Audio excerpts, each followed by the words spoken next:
Hello and welcome. राज्यसेवा 2027साठी एकदम सिंपल स्ट्रॅटेजी कोणती असावी ते आपण या व्हिडिओच्या माध्यमातून डिस्कस करणार आहोत. हे तुम्हाला एक स्टील फ्रेम दिसत असेल, ह्याच प्रकारे आपली स्ट्रॅटेजी राहील. त्यामध्ये नंतर तुम्ही काही बदल करू शकता. थेट व्हिडिओला सुरुवात करूया. ह्या व्हिडिओच्या माध्यमातून जर तुम्हाला यापैकी काही मुद्द्यांमध्ये प्रॉब्लेम असेल तर या व्हिडिओ थ्रू सॉल्व्ह होणार आहे. अदरवाईज तुम्ही हा व्हिडिओ स्किप करू शकता. यामध्ये 2 पार्ट स्ट्रॅटेजी डिस्कस केली आहे. फर्स्ट थिंग फर्स्ट हा अप्रोच आपला असला पाहिजे. नेमका कसा ते डिस्कस होणार आहे. डेली रुटीन कसा असावा हे सुद्धा यामध्ये डिस्कस होणार आहे. ह्या परीक्षेसाठी 3 महत्त्वाचे मुद्दे. जर हा व्हिडिओ स्किप करायचा असेल तर हा पोर्शन बघून तुम्ही स्किप करा. 6 मंथ्सचे जे प्लॅनिंग्स असतात, 6 मंथचे प्लॅनिंगमध्ये जर एखादी फक्त एकच गोष्ट करायची असेल तर ते कोणती करायची ते यामध्ये डिस्कस केली आहे. प्रिलिम स्ट्रॅटेजी डिस्कस केली आहे डिटेलमध्ये. PYQ ॲनालिसिस कसे करावे ते डिस्कस केलं आहे. MCQ प्रॅक्टिस करावी कशी ते डिस्कस केले आहे आणि इतर मुद्दे यामध्ये डिस्कस केले आहे. तर हे जर मुद्दे तुम्हाला अपेक्षित असतील तर या व्हिडिओच्या माध्यमातून तुम्हाला मिळेल. आता आपण पहिल्या मुद्द्याकडे वळूया. 2 पार्ट स्ट्रॅटेजी. तुम्हाला राज्यसेवा 2027 हे कॉम्प्रेहेन्सिव्हली जर तयारी करायची असेल तर आपल्याला सर्वात अगोदर आपल्याजवळ किती टाइम पिरियड आहे हे लक्षात घ्यावं लागेल. टाइम बाउंड्री मस्ट आहे. आपण धरून चालू जुलै ते मार्च आपल्याजवळ पिरियड आहे. 9 महिन्याचा पिरियड आपल्याला मिळतो अप्रॉक्सिमेशनमध्ये. ठीक आहे. त्यामध्ये 2 पार्ट स्ट्रॅटेजी आपण डिस्कस केली आहे. पहिला भाग आहे मेन्सचा, ज्याला आपण 6 महिने देणार आहोत, आणि दुसरा भाग आहे प्रिलिमचा, त्याला कंपल्सरी 3 महिने देणार आहोत. हे का बरं कंपल्सरी म्हटलं हे पुढे आपण डिस्कस करू. 6 मंथ कोणकोणते राहतील? जुलै, ऑगस्ट, सप्टेंबर, ऑक्टोबर, नोव्हेंबर, डिसेंबर. आता याचा मायक्रो ॲनालिसिस केलेलं नाही की तुम्ही कोणत्या वेळेस अभ्यास कराल, कसे कराल. मात्र जे इनिशियल इमेजला मी स्टील फ्रेम दाखवली आहे त्या हिशोबानं तुम्हाला प्रॅक्टिकल अप्रोचनं जायचं आहे. केव्हाही करा, मात्र ती गोष्ट आवश्यक करा. पुढे चालूया. आता फर्स्ट थिंग फर्स्ट, ही एक्झाम अशी डिझाईन केली आहे, जर तुम्ही या एक्झामला प्रायोरिटी डिसाईड नाही केली, प्रायोरिटी जर तुम्ही डिसाईड करत नसाल तर तुमचा प्राधान्यक्रमही बदलतो, एक्झाम ओरिएंटेशनही बदलते आणि रिझल्ट सुद्धा तसा बदलू शकतो. त्यामुळे फर्स्ट थिंग फर्स्ट आपल्याला करायचं आहे, 1000 मार्क आपल्याला टार्गेट करायचे आहे 6 मंथमध्ये. किती? 1000.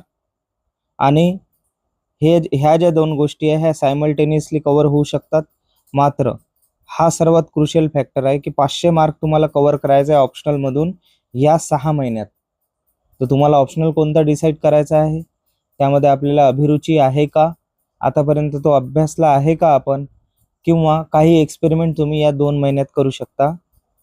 15 दिवस वाचा, 10 दिवस वाचा, PYQ ॲनालिसिस करा, आणि जो एक ऑप्शनल तुम्ही डिसाईड केला असेल त्यासोबत 6 महिने तुम्ही राहा आणि नंतर तुम्ही डिसिजन घ्या व्यवस्थित. ठीक आहे. तर फर्स्ट थिंग फर्स्ट आपल्याला डिसाईड काय करायचं आहे, ऑप्शनल डिसाईड करायचं आहे. आणि सायमल्टेनियसली ऑप्शनल डिसाईड झाल्यावर तुम्हाला इथिक्स आणि एसेचा सोबत थोडा अभ्यास करायचा आहे. जरा नेक्स्ट बघूया स्लाइड. डेली रुटीन आपला काय हवा. जर तुम्हाला डेली रुटीन व्यवस्थित सेट करायचा असेल तर ह्या 3 गोष्टीच्या आजूबाजूला तुम्ही करू शकता. सिंगल न्यूजपेपर वाचायचा आहे आपल्याला. करंट अफेअरसाठी 2 ते 3 न्यूजपेपर वाचायची गरज नाही. मराठी माध्यम असेल तर लोकसत्ता बेस्ट आहे. इंग्लिशमध्ये तुम्ही याचंच एडिशन इंडियन एक्सप्रेस येते, इंडियन एक्सप्रेस हे वाचू शकता. द हिंदू सुद्धा आहे. मात्र जर तुम्हाला इन्क्लुझिव्ह पाहिजे असेल तर इंडियन एक्सप्रेस बेस्ट आहे, आणि इंडियन एक्सप्रेसचे खूप सारे आर्टिकल लोकसत्तामध्ये रिपीट होतात. तर सिंगल न्यूजपेपर या 2 पैकी तुम्ही वाचू शकता, किंवा महाराष्ट्र टाइम्स सुद्धा आहे, हे तुम्ही निवडू शकता. सिंगल मॅगझिन मराठीमध्ये तुम्हाला हवी ती मॅगझिन यूज करू शकता. सध्या परिक्रमा आहे. ठीक आहे. आणि इंग्लिश मधली जर सिंगल मॅगझिन यूज करायचं असेल तर विजन IAS अकॅडमीची येते, ती यूज करू शकता. आणि ऑनलाईन मटेरियल तुम्हाला शोधायचं असेल तर तुम्ही जर न्यूज बघत असाल तर UPSC चेअरमननं स्वतः डिक्लेअर केलं आहे की काही आम्ही ऑथेंटिक गव्हर्नमेंट वेबसाईटवरून पेपर बनत असतो. ते MPSC सुद्धा तसं करू शकते. PIB, योजना किंवा कुरुक्षेत्र ह्या 2 गोष्टी नाही केल्या तरी चालेल. मात्र PIBचं अपडेट जर तुम्ही घेत असाल तर ठीकच आहे.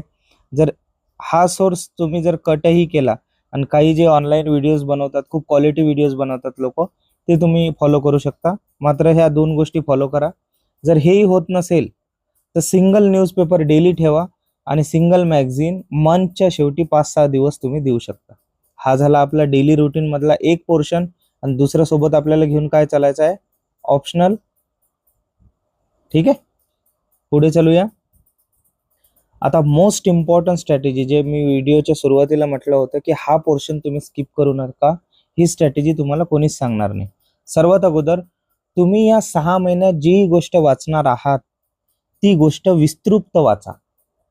जर इथेनॉल ब्लेंडिंग सध्या इश्यू सुरू आहे की E20 पेट्रोल सुरू आहे, पुढे E85 येणार आहे किंवा E100 येणार आहे, तर ह्या हिशोबानं गव्हर्नमेंटची स्ट्रॅटेजी काय आहे, त्याचे फायदे काय, तोटे काय, म्हणजे एखादा विषय किंवा एखादा टॉपिक जर तुमच्या नजरेत आला तर तो नेहमी विस्तृत वाचायचा. ही पहिली अट मेन्ससाठी. का वाचायचा याचे रिझन्स दिले आहे. अल्टिमेटली आपल्याला मेन्स लिहायची आहे. लिहायची एका पेपरला जवळपास 5,000 शब्द लिहावे लागतात. जर 5,000 शब्द तुम्हाला लिहायचे असेल तर तुम्हाला शब्दसंपत्ती तुमची वाढवावी लागेल. त्यामुळे ह्या गोष्टी सुरू आहे.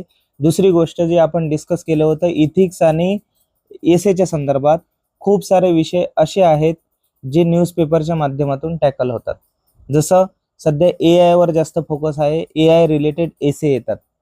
AIचा इथिकल कन्सर्न सध्या तुम्ही जर मायथोज इश्यू ऐकत असाल तो इथिक्समध्ये सुद्धा येऊ शकतो.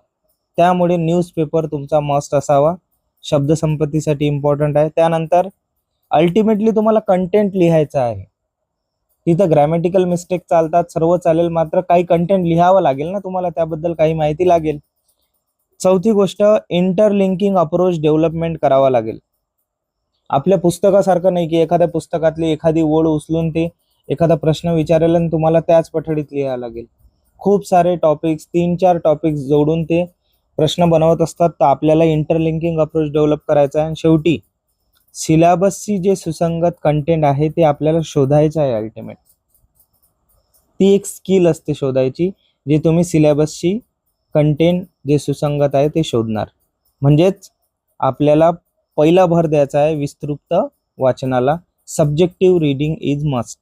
सेकंड पॉइंट, 6 महिन्यात तुम्हाला आणखी एक गोष्ट करायची आहे. मागील 10 वर्षाचे जेवढे UPSCचे PYQ झाले आहे, ऑप्शनल वाईज किंवा GS वाईज, त्यांचे तुम्ही थीम्स काढायचे आहे. हे लिहून काढायचे आहे, फक्त लिहून काढायचे आहे. म्हणजे तुम्हाला त्या पोर्शनमध्ये, कारण सिलेबस सेम आहे आपला MPSCचा आणि UPSCचा, त्या पोर्शनमध्ये त्यांचा फोकस कोणत्या गोष्टीवर आहे आणि आपलं रीडिंग त्या हिशोबानं सुरू आहे का, त्यासाठी तुम्हाला 6 महिन्यात 10 वर्षाच्या UPSCच्या PYQच्या थीम्स काढायच्या आहे. GS 1 to 4च्या, त्याचप्रमाणे ऑप्शनलच्या. आता ऑप्शनलच्या ज्या तुम्ही थीम्स काढणार आहे किंवा टॉपिक्स काढणार आहे, सिलेबस मध्ये जो पॉइंट दिला आहे त्याच्या अंतर्गत तुम्ही टेम्पलेट बनवू शकता किंवा एक पेज बनवू शकता. दुसरी गोष्ट, टॉपिक्सचे 2 प्रकार पडतात. एक मायक्रो टॉपिक्स, म्हणजे छोट्या घटनेवर आधारित त्यांनी काही विचारलं आहे, किंवा तुम्ही म्हणू शकता मेगा टॉपिक किंवा मायक्रो एक टॉपिक तुम्ही काढला आहे, किंवा मेगा टॉपिकवर तुम्ही काढू शकता ज्यावर 20 पॉइंटरचे प्रश्न असतील, 15चे प्रश्न असतील. ओके, थीम्स वाईज तुम्हाला जर स्टडी करायचं असेल तर पुन्हा ऑप्शनलमध्ये खूप साऱ्या थीम्स निघतात. त्या हिशोबानं प्रश्नांचे विभाजन करू शकता तुम्ही आणि डायमेन्शन वाईज सुद्धा करू शकता. ही गोष्ट सध्या तरी तुम्हाला किचकट वाटत असली, मात्र तुम्हाला हळूहळू तुम्ही ज्या प्रोसेसमध्ये जाल तर तुम्हाला ते इझी होऊन जाईल. आणि तिसरी सर्वात इम्पॉर्टंट गोष्ट आहे, जे मी आधीच फोकस केली आहे, तुम्हाला डेली न्यूजपेपर नक्की वाचायचा आहे. आणि तो किती वाचायचा, फक्त 1 तास. त्यामुळे तुम्हाला जनरल सेन्स डेव्हलप होईल 2-3 महिन्यात, आणि नंतर हळूहळू हा पिरियड कमी होऊन जाऊ शकतो. 30 मिनिट किंवा 45 मिनिटाचा सुद्धा हा पिरियड होतो. आणि काही नोंदी तुम्हाला घ्यायच्या आहे. काही नोंदी ह्या प्रिलिमच्या दृष्टिकोनातून महत्त्वाच्या असतात आणि त्याची एक शीट, फॅक्ट शीट बनवू शकतो आपण, किंवा मेन शीट सुद्धा बनवू शकतो. जसं या प्रिलिमला अरवलीचा इश्यू आला होता, अरवलीचा प्रश्न प्रिलिम्सला आला होता, कारण तो जास्त ज्वलंत मुद्दा होता. तो तुम्ही जर प्रिलिममध्ये वाचला असतील तर तुमचे ते क्वेश्चन्स राईट होत होते. आता प्रश्न आहे, मी न्यूजपेपरवर जास्त फोकस का करत आहे? तुम्हाला मार्केटमध्ये खूप सारे लोक, सर्वच नाही म्हणत मी, ते मॅगझिन सजेस्ट करतील. ओके, की तुम्ही सिंगल मॅगझिन वाचा, तुमचं क्लिअर होऊन जाईल किंवा काय. प्रश्न कंटेंटचा जरी असला, आपल्याला ती सवय पडली पाहिजे, तेवढे शब्द आपल्याला कानावर पडले पाहिजे आणि आपल्याला तिचं सुचलं पाहिजे, म्हणून डेली न्यूजपेपर आवश्यक आहे. हा झाला एक. आणि जे मॅगझिन्स बनत असते मॅक्झिमम ते ॲस्पिरंटच बनवत असतात. आणि दुसरी गोष्ट, मॅगझिनमध्ये प्रॉब्लेम हा होतो की एखादा मुद्दा ठराविक पातळीवरच विभागून दिला जातो. जसं इंट्रोडक्शन झालं, त्याचा मेन बॉडी झाली आणि कन्क्लुजन झालं. मात्र याच्या पड्यालाही खूप साऱ्या गोष्टी असतात आणि वेगवेगळे पर्स्पेक्टिव्ह असतात जे न्यूजपेपर कव्हर करते. आणि GS2 आणि 3 हायली डिपेंडेंट आहे न्यूजपेपरवर. Okay, next point. जर तुम्हाला असं वाटत असेल की सर हे खूप किचकट होत आहे आणि सर्व गोष्टी आम्ही करू शकत नाही, आम्ही वर्किंग प्रोफेशनल आहोत किंवा आमच्याजवळ वेळ कमी आहे, तर आम्ही 6 महिन्यात करावं काय? तर तुम्हाला एकच गोष्ट सांगतो, तुम्हाला जर 6 महिन्यात एकच गोष्ट करायची असेल तर ऑप्शनल करा फक्त. इररेस्पेक्टिव्ह कोणी काहीही म्हणेल, ऑप्शनल एवढा तगडा प्रिपेअर करायचा की त्याच्या notes, short notes, micro notes सर्व रेडी असल्या पाहिजे तुमच्याजवळ. आणि ही प्रिपरेशनची गोष्ट तुम्हाला येणाऱ्या 2-3 वर्षात सुद्धा कामात पडेल. जर तुम्हाला 6 महिने डेडिकेटेडली जर एकच गोष्ट करायची आहे आणि सोबत न्यूजपेपर, आता असं तर होणार नाही की मी ऑप्शनल सांगितलं तुम्हाला, तुम्ही न्यूजपेपर रीडिंग नाही करणार. तुम्ही करणार आहात, मात्र सिंगल मोस्ट गोष्ट जर तुम्हाला फोकस करायची असेल तर ऑप्शनल करा. दुसरा फॅक्टर याच्यात हा आहे की हे 500 मार्कासाठी आहे. यामध्ये तुम्हाला 300+ मार्क मिळाले की सिलेक्शन शुअर होते. का? कारण आपण यासोबत इथिक्स आणि एसेचा सुद्धा विचार करत आहोत. 1000 मार्काची बेसलाईन आपण तयार करत आहोत. मेन्समध्ये GS1, GS2, GS3 आणि GS4 ला जवळजवळ सर्व ॲव्हरेज मार्क घेतात. हे तुम्हाला लक्षात आलं असेल. मात्र हा डिसाइडिंग फॅक्टर असतो एक ऑप्शनल, दुसरा एसे असतो डिसाइडिंग फॅक्टर, आणि जर इथिक्स असलं तर तो तुमचा म्हणजे एक प्रकारे आपण म्हणू शकतो की यांच्यापेक्षा तुम्हाला जास्त एज मिळू शकते. हे झाले क्लिअर. यानंतर प्रिलिम मोडवर येऊ आपण. मेन्सचं झालं, 6 महिन्यात आपल्याला नेमकं काय करायचं आहे. आता कोणत्या वेळेस अभ्यास करायचा, कसा अभ्यास करायचा, अभ्यासाच्या पद्धती कशा आहे, असे छोटे छोटे व्हिडिओ मी घेऊन येत असतो या चॅनलवर. जर तुम्ही नवीन असाल तर तुम्ही जरूर सबस्क्राईब करू शकता, कारण क्वालिटी कंटेंट आहे. ओके, आता पुढे चलू. जानेवारी टू मार्च टेंटेटिव्ह आहे, संभाव्य आहे. जर ही डेट मागं पुढे झाली तरी आपल्याला 3 मंथ तरी प्रिलिमला ठेवावे लागेल. आता तुम्ही म्हणाल की सर 3 मंथ जास्त नाही होत का, 1-1.5 महिन्यात होऊ शकते किंवा आमची होल्ड आहे. होऊ शकते, मात्र सध्याचा तुम्ही जो रिझल्ट बघितला, जर जागा श्रिंक झाल्या, कमी झाल्या, 4013 जण म्हणजे एवढेच जण मेन्स लिहिणार आहे आणि प्रिलिम लिहिणारे किती होते, 1.4 लाख. यामधून एवढे जण फक्त सिलेक्ट होत आहे मेन्ससाठी. तर बेटर आहे 3 महिने कंप्लीट प्रिपरेशन करून ह्या पूलमध्ये आपण जाऊ. इथं पॉसिबिलिटी वाढते तुमची इंटरव्ह्यूची किंवा सिलेक्शनची. हा जो स्क्रुटिनीचा भाग आहे हा थोडा लक बेस्डही आहे. क्वेश्चन बदलतात, रद्द होतात किंवा पॅटर्न असा चेंज होऊ शकतो की ज्यामध्ये आपल्याला शॉक व्हॅल्यू येऊ शकते. म्हणून 3 मंथ आवश्यक आहे. आता प्रिलिम मोडवर जाऊ. जानेवारी टू मार्चमध्ये मोस्ट क्रुशियल पिरियड आहे हा प्रिलिमचा, किंवा मोस्ट क्रुशियल स्टेप आहे कोणत्याही एक्झामची, खासकर ती राहते प्रिलिम्स. टिप्स काय आहे? सर्वात अगोदर प्रिलिमसाठी तयारी करण्या अगोदर 5 ते 6 वर्षाचे PYQs बघून घ्या. कोणी 10 वर्ष सांगत असेल, मात्र 5 ते 6 वर्ष इनफ होतात. आणि प्रिपेअर कसे करायचे ते PYQ. आता सध्या 2026चा पेपर झाला, 2025चा पेपर, 2024, 2023, 2022 ह्या प्रकारे प्रिपेअर करा. म्हणजे 22 पासून 26 वर न येता 26 पासून 22 वर जा. Prelims PYQ. दुसरी गोष्ट, जेव्हा आपण प्रिलिम मोड ॲक्टिवेट करू तेव्हा MCQ प्रॅक्टिस डेली तुमचे 30 क्वेश्चन झाले पाहिजे. आता MCQ प्रॅक्टिस कशी करावी त्यासाठी नेक्स्ट पोर्शनमध्ये आपण बोलणारच आहोत. प्रिलिम प्रिपेअर करत असताना पुन्हा कन्सेप्ट फर्स्ट घ्यायचा, कारण तो दीर्घकाळ स्मरणात राहतो. दुसरी गोष्ट, फॅक्ट जर जास्त फॅक्च्युअल जर टॉपिक असेल जसं इतिहासासारखा, त्याचे मायक्रो नोट्स फॅक्टशीट बनवून घ्यायची. आणि हे सर्व होत असताना मूळ गाभा विसरायचा नाही. तुम्हाला बेसिक्सकडे जायचं आहे. करंट अफेअरकडे जाण्यापेक्षा तुम्ही बेसिककडे जा. 60 प्रश्न असतात बेसिक्सवर, 60+ प्रश्न असतात. स्टेट बोर्ड किंवा NCERT इथं रेफर करायची आहे 3 महिन्यात. ओके, पुढे चलूया. आता मूळ प्रश्न आहे, यावर खूप सारे 1-1 तासाचे लेक्चर्स बनतात, मात्र मी तुम्हाला 2-3 मिनिटात सांगून देतो की PYQ ॲनालिसिस कसं करतात. सर्वात अगोदर PYQ ॲनालिसिस प्रत्येक पेपरचं करण्यापेक्षा तुम्ही 5 वर्षाची PYQ सोबत घ्या. हा पहिला पॉइंट. सिंगल पेपर ॲनालिसिस पेक्षा 5 वर्षाचे PYQ सोबत ठेवले. दुसरं, सब्जेक्ट वाईज डिवाइड करून घ्या. 15-15 प्रश्न, 10-10 प्रश्न, जेवढे प्रश्न येतात. आणि त्यांचे एक पॅटर्न बघा की या 5 वर्षात 2026 पासून मागं तुम्ही 21 पर्यंत जाल तर डेप्थ किती आहे प्रत्येक प्रश्नाची, खोली कितपर्यंत गेली आहे प्रत्येक प्रश्नाची किंवा प्रत्येक विषयाची, ब्रेड्थ किती गेली आहे, म्हणजे तो विस्तृत किती गेला आहे त्या टॉपिकमध्ये, पॅटर्न कसा डेव्हलप झाला आहे, आउटसाइड बॉक्सचे काही क्वेश्चन आहे का, क्वेश्चन फ्रेम कसा केला आहे.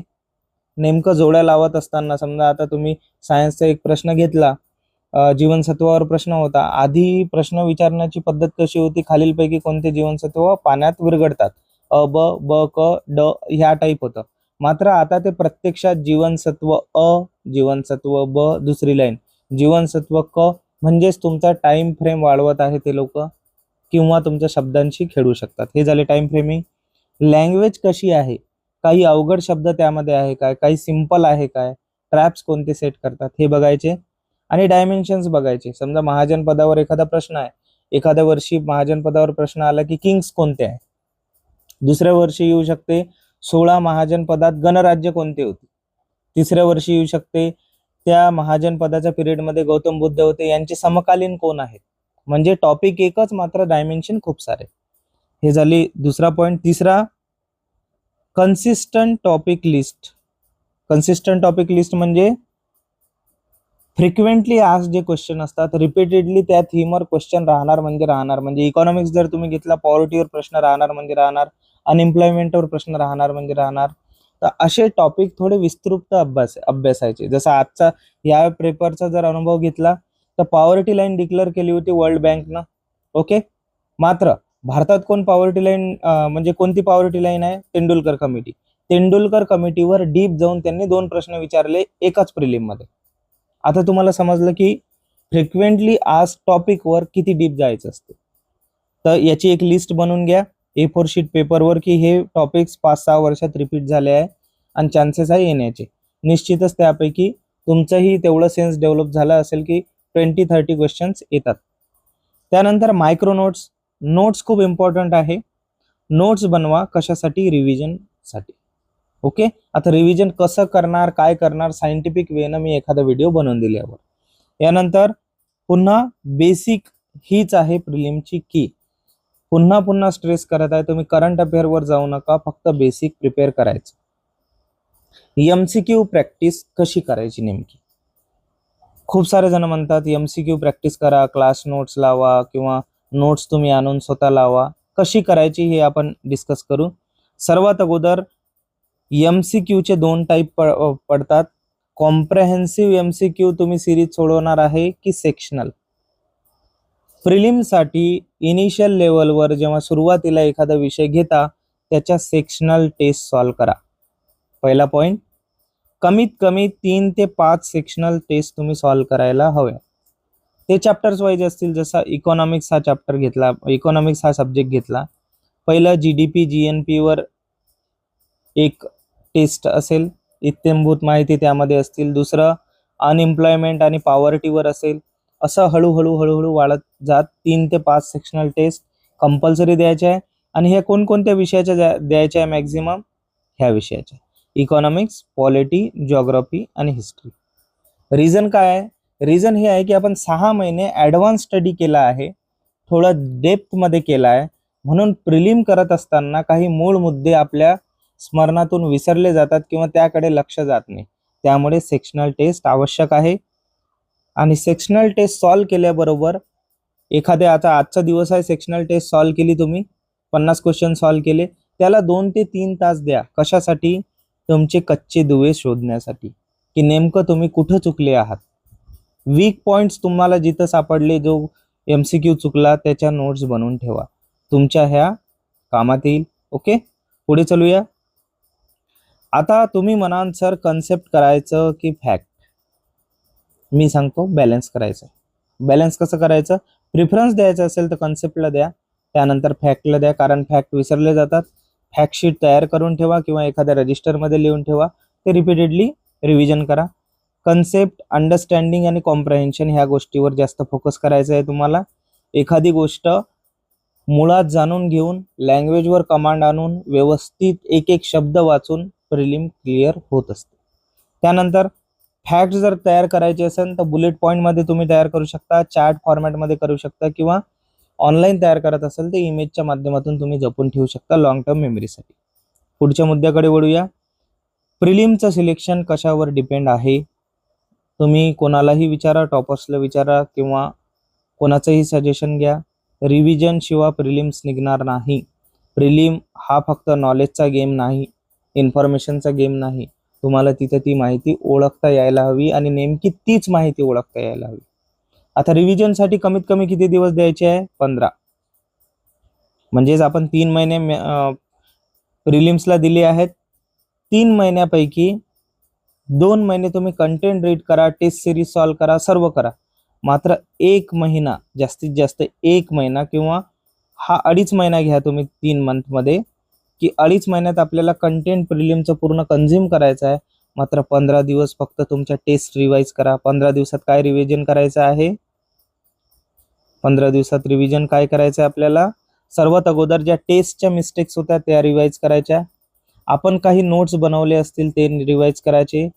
PYQs रिपीटेडली बघायचे आणि त्यानंतर कॉम्प्रहेन्सिव्ह जे टेस्ट असतात ते सॉल्व्ह करायचे. आणि एक मेजर टिप सांगतो तुम्हाला, प्रिलिमच्या 4-5 दिवसा अगोदर किंवा 10 दिवसा अगोदर तुम्ही मागील 2 वर्षाच्या पत्रिका सॉल्व करा, PYQ. तुम्हाला ती लँग्वेज ॲडॅप्ट होईल आणि तुमचा पेपर व्यवस्थित जाईल. आता ही स्ट्रॅटेजी आपण डिस्कस केली कम्प्लिटली. एकदम सिंपल स्ट्रॅटेजी होती, यात काहीच कॉम्प्लिकेशन नाही. तुम्हाला ऑप्शनसुद्धा दिलेले आहेत. जर तुमचे काही सजेशन्स असतील तर कमेंट बॉक्समध्ये अभ्यासासंदर्भात द्या. ओके, क्रिटिसिझम असेल तर थोडं कन्स्ट्रक्टिव्ह क्रिटिसिझम द्या. ओके, आणि शेवटची गोष्ट सांगायची हे आहे की थँक्यू. आपलं हे चॅनल आहे नॉलेज सिग्नल. यामध्ये पिन पॉइंटेड तुम्हाला खूप सारे मुद्दे स्टडी रिलेटेड मिळेल. आणि विशेष म्हणजे हे थोडं, आता तुम्ही म्हणाल फ्रीलान्सर समजते का तुम्हाला? फ्रीलान्सर म्हणजे मी एखाद्या गोष्टीला बांधील नाही आहे. मी तुम्हाला कधी स्टडी टिप्स देईल किंवा मी माझे असे काही स्वतःचे कोर्सेस नाही किंवा माझी कोचिंग नाही किंवा मला कोचिंग टाकायची नाही. मी तुम्हाला ॲज अ स्टुडंट म्हणून कोणकोणत्या समस्या असतात, स्ट्रॅटेजी वाईज, अभ्यासावाईज किंवा एखादा इंटरेस्टिंग टॉपिक अभ्यासासंदर्भात, ते सर्व या ह्या चॅनलच्या माध्यमातून आणत असतो. जर तुम्हाला आवडत असेल तर ह्या चॅनलला जरूर सबस्क्राईब करा, लाईक करा आणि शेअर करा. थँक्यू.